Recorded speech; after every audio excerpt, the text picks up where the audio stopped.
Hello friends, welcome to ज्ञान सेवा 24। सो आज हम करने वाले हैं एडुटेरिया 5K का प्रैक्टिस सेट नंबर 55 और 56। तो चलिए हम उसको स्टार्ट करते हैं। तो हमारा फर्स्ट क्वेश्चन दिया हुआ है कि भगत सिंह और बटुकेश्वर दत्त ने केंद्रीय विधानसभा में कब बम फेंका था। तो ये फेंका गया था 8 अप्रैल 1929 में फेंका गया था। किसने फेंका था? तो भगत सिंह और बटुकेश्वर दत्त ने केंद्रीय विधानसभा में 8 अप्रैल 1929 को जो है बम फेंका था। नेक्स्ट है कि किस सल्तनत काल शासक के समय मंगोलों ने भारत पर प्रथम आक्रमण किया था। किस सल्तनत शासक के समय में किया था मंगोलों ने भारत पर आक्रमण? तो इल्तुतमिश के शासनकाल में। किसके शासनकाल में? तो इल्तुतमिश के शासनकाल में मंगोलों ने भारत पर आक्रमण किया था। नेक्स्ट क्वेश्चन दिया हुआ है कि श्रीरंगपट्टम की संधि निम्न में से किसके मध्य में हुई थी। तो जो श्रीरंगपट्टम की संधि है ये टीपू सुल्तान एवं कार्नवालिस के मध्य में हुई थी। किनके मध्य में? टीपू सुल्तान और कार्नवालिस के मध्य में। नेक्स्ट है कि प्रसिद्ध पुस्तक लीलावती किस विषय से संबंधित है। लीलावती तो ये संबंध रखती है गणित से। ठीक है, प्रसिद्ध पुस्तक जो लीलावती है वो गणित से संबंधित है। नेक्स्ट क्वेश्चन दिया हुआ है कि मुगल काल में दारोगा का पद किस विभाग से संबंधित था। तो जो दारोगा का पद होता था उसको टकसाल विभाग बोलते थे। टकसाल विभाग से संबंधित था दारोगा का पद। नेक्स्ट है कि जिन्ना विभाजन चाहते हैं या नहीं, अब हम स्वयं विभाजन चाहते हैं या नहीं, या निम्नलिखित में से किसका है।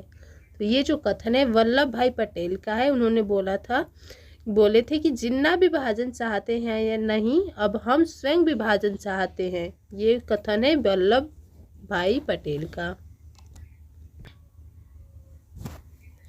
नेक्स्ट क्वेश्चन है कि लॉर्ड कर्जन के समय भारतीय विश्वविद्यालय अधिनियम कब पारित किया गया था। तो ये किया गया था 1904 में। कौन सा? तो लॉर्ड कर्जन के समय विश्वविद्यालय अधिनियम पारित किया गया था 1904 ईस्वी में।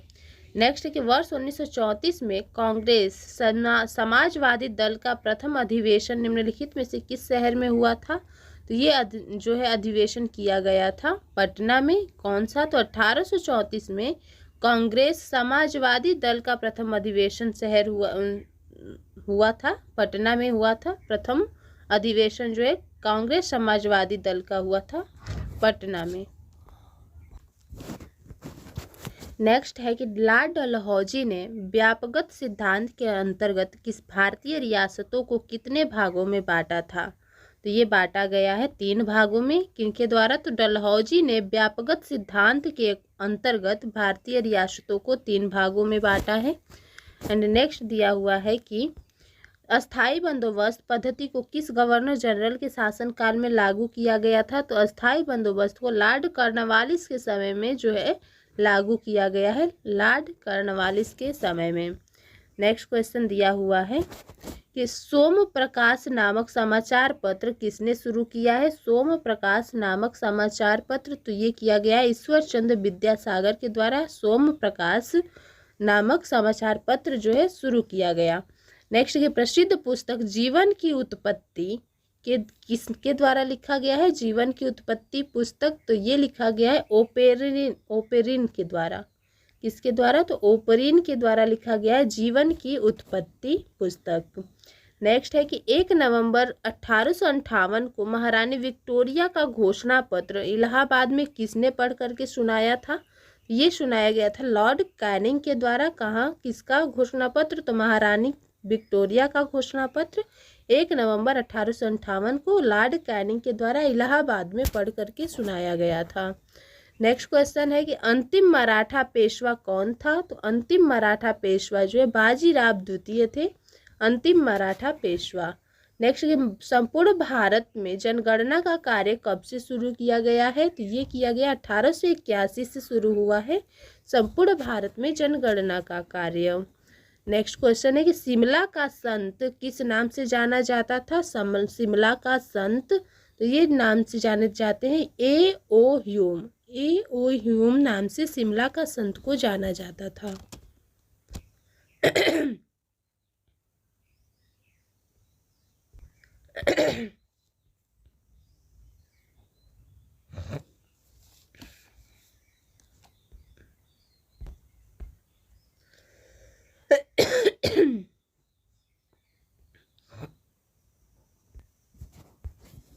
नेक्स्ट है कि तालेचर उड़ीसा किस लिए प्रसिद्ध है। तालेचर उड़ीसा जो है किस लिए प्रसिद्ध है, तो राइट आंसर हो जाएगा कोयला के खान के लिए प्रसिद्ध है तालेचर, जो उड़ीसा में है। नेक्स्ट है कि थारू जनजाति किस प्रदेश में नहीं पाई जाती है, तो थारू जनजाति जो है जम्मू कश्मीर में नहीं पाई जाती है। ठीक है। नेक्स्ट दिया हुआ है कि विश्व की सबसे बड़ी प्लेट कौन सी है, तो विश्व की सबसे बड़ी प्लेट है प्रशांत प्लेट, सबसे बड़ी प्लेट प्रशांत प्लेट है। नेक्स्ट है कि भूमिगत जल समस्त जल राशि का कितना प्रतिशत जल संचय करती है, तो जो भूमिगत होती है वो पूरा जो जल राशि होती है उसका 0.68% जल जो है संचय करती है। नेक्स्ट है कि नामीब मरुस्थल का विस्तार क्षेत्र निम्नलिखित में से किस देश में है। नामीब मरुस्थल का विस्तार क्षेत्र, तो ये हो जाएगा अंगोला, नामीबिया और दक्षिण अफ्रीका। राइट आंसर हो जाएगा option number D, Angola, Namibia और दक्षिण अफ्रीका में नामीब मरुस्थल का जो है विस्तार क्षेत्र है। नेक्स्ट दिया है कि निम्न शहरों का नदियों के किनारे अवस्थिति का सही मिलान करें। इसमें दिया हुआ छपरा, तो छपरा नदी का क्या हो जाएगा, छपरा से कौन सी नदी हो जाएगी, तो ये सरयू हो जाएगी, सरयू नदी है। और जहानाबाद जो शहर है वो किस शहर पर नदी पे अवस्थित है, तो इसका राइट आंसर हो जाएगा दरधा नदी पे। और जो दरभंगा स्थित है, तो दरभंगा किस पे हो जाएगा, तो ये हो जाएगा बागमती नदी पे। और फतुहा जो है पुनपुन नदी पे है। राइट आंसर हो जाएगा यहाँ पे option number C. Next question दिया हुआ है कि घूमती हुई वस्तुओं की गति मापने के यंत्र को क्या कहा जाता है, तो इसको बोला जाता है गायरोस्कोप। घूमती हुई वस्तुओं की गति मापने के लिए गायरोस्कोप का यूज किया जाता है। नेक्स्ट है कि समतल दर्पण से संबंधित निम्नलिखित कथनों में से कौन सा कथन है जो असत्य है, तो इसका राइट आंसर हो जाएगा कि समतल दर्पण में बने प्रतिबिंब में पार्श्व उत्क्रमण नहीं होता है।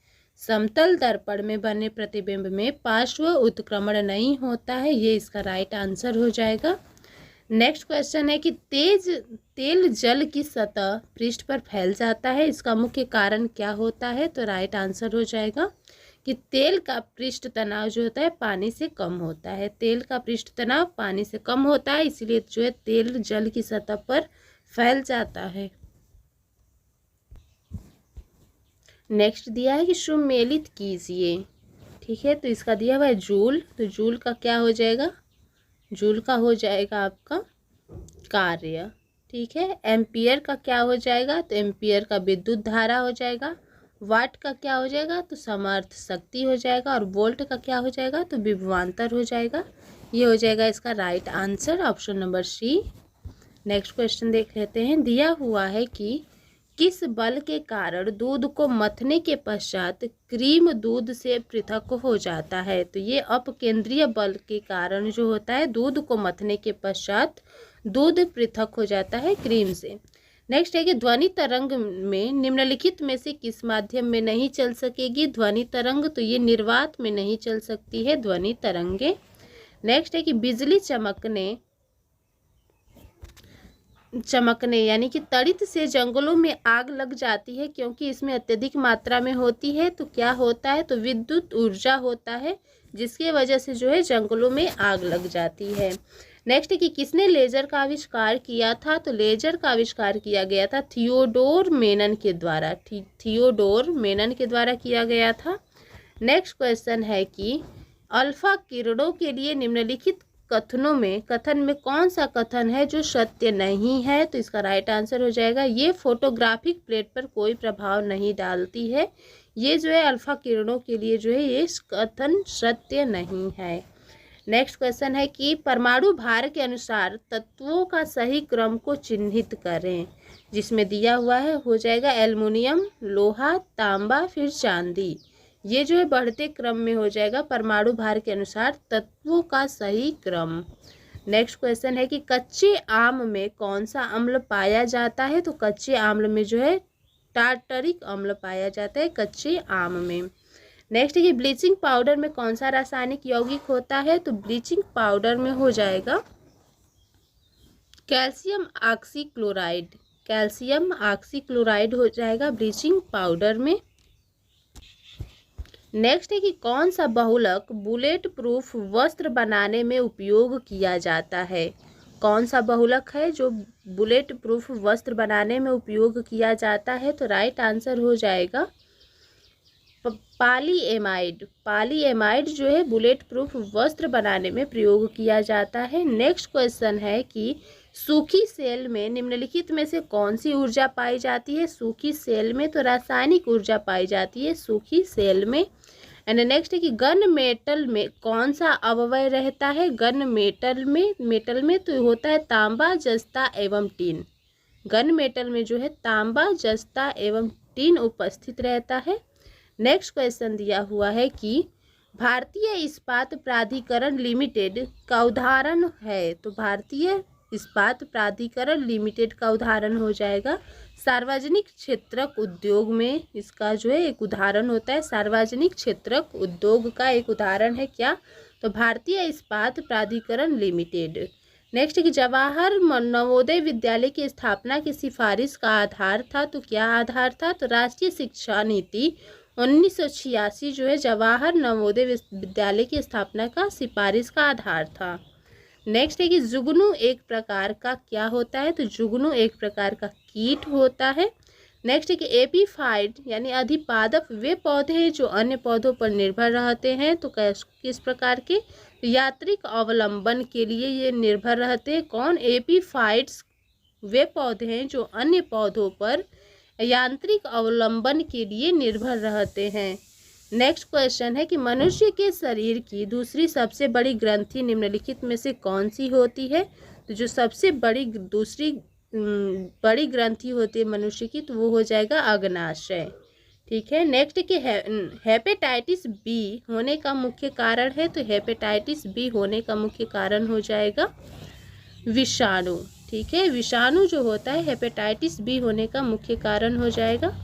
नेक्स्ट क्वेश्चन है कि साधारणतः ओरोबैंकी खरपतवार पाया जाता है, तो कहाँ पे पाया जाता है साधारणतः ओरोबैंकी खरपतवार, तो ये पाया जाता है तंबाकू के खेत में, तंबाकू के खेत में पाया जाता है। नेक्स्ट है कि पौधे में एंजाइम सक्रियता निम्न में से किस तत्व के कारण होता है, तो ये होता है एमएन के कारण होता है। पौधे में एंजाइम सक्रियता का एमएन के कारण होता है। लास्ट क्वेश्चन है कि ग्लाइकोलाइसिस किस क्रिया में संपन्न होती है, तो ग्लाइकोलाइसिस क्रिया जो है कोशिका द्रव्य में संपन्न होती है। ग्लाइकोलाइसिस कोशिका द्रव्य में संपन्न होती है।